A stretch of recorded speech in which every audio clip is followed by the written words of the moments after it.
Mencionábamos en el video anterior que con la finalización de la última glaciación, es decir, la glaciación de Worms, inicia un nuevo periodo, en el cual la megafauna a la que está habituada a cazar el hombre, tales como mastodontes, mamuts, bisontes, venados, fue extinguiéndose paulatinamente, obligando a los seres humanos a recurrir a nuevas formas de supervivencia y de consumo.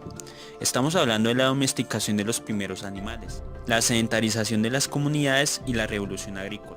Con el inicio del Holoceno, hace unos 10.000 años, el periodo paleoindio finaliza, dando inicio a un nuevo periodo, el arcaico, más o menos por el año 8000 a.C., que puede coincidir perfectamente con el Neolítico y la Edad de Bronce en el viejo continente. Con el cese de las glaciaciones, los seres humanos fueron encontrando un clima más amigable y acorde a sus futuras necesidades.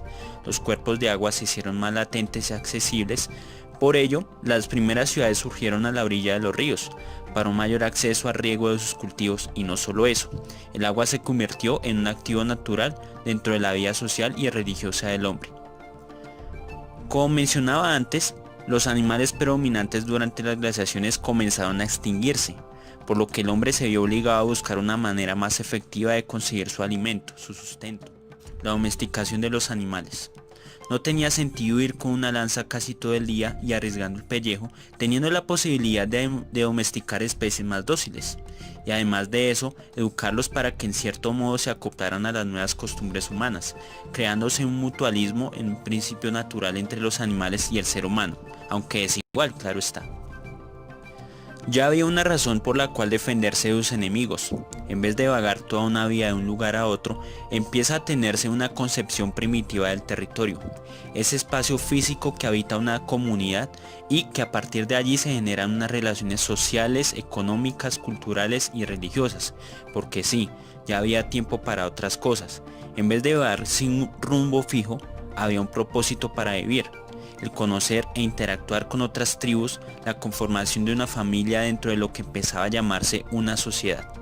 Había tiempo no solo para el trabajo, sino también para recrearse y buscar su yo interior, y por qué no, preguntarse por qué están ahí, de dónde provienen y ese tipo de cosas que uno hace cuando no tiene nada que hacer. De este modo surgieron las primeras religiones, por medio de la unión del hombre con la naturaleza, con elementos básicos como el agua, las montañas, la tierra, el viento, el rayo, etc. Elementos que hacían parte de su vida cotidiana y que lo reconocían que era necesario para vivir. Con el nacimiento de las primeras sociedades dentro de las tribus, nace la propiedad por un territorio, una identidad, lo que hace que determinada población sea diferente a la del vecino.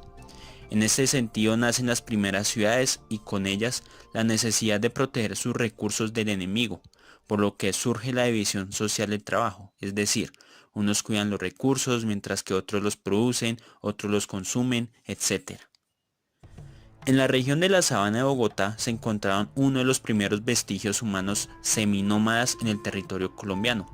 Los primeros seres humanos que empezaban a sedentarizarse buscaban la manera de protegerse de las tempestades del clima, por lo que habitaban en pequeños lugares en un principio considerados un tanto aleatorios, pero que con el tiempo constituyeron el hogar para los primeros pobladores. Se trataba de los abrigos rocosos. Uno de los más famosos en el territorio colombiano son los abrigos rocosos del Tequendama o los que ya había mencionado en el anterior video, los del Chiribiquete. En el caso de Colombia, el proceso de sedentarización fue mucho más lento que en lugares como México o en Perú, por lo que por mucho tiempo fueron cambiando sus dietas por animales más pequeños. Los sobrevivientes de la última glaciación se alimentaban principalmente de armadillos, conejos y ratones, y también de venados que aún lo sabían.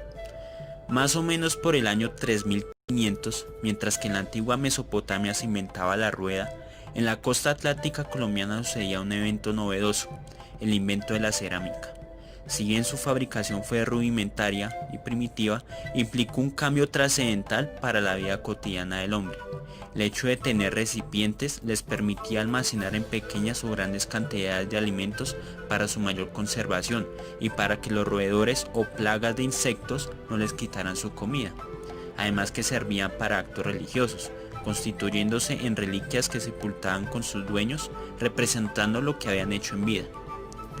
Además que al tener cerámica les permitía cocinar alimentos que no podían ingerir antes, como es el caso de la comida marina, los moluscos, peces, reptiles como la tortuga, aves y mamíferos de otra clase. Ahora con la comida cocinada todo sabe más rico y era más sofisticado, permitiendo a largo plazo una mayor calidad de vida para las comunidades.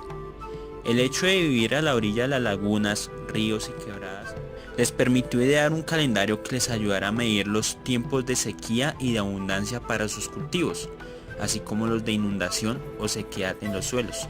De este modo, el periodo arcaico en Colombia finaliza con la consolidación de cultivos como la yuca y el maíz, el crecimiento poblacional y con la expansión de las aldeas a comunidades más complejas y organizadas, dando inicio al periodo formativo. Si te interesa conocer un poco más de la historia y qué pasó después, dale clic a la campanita y suscríbete. Seguiremos explorando las razones de nuestra existencia.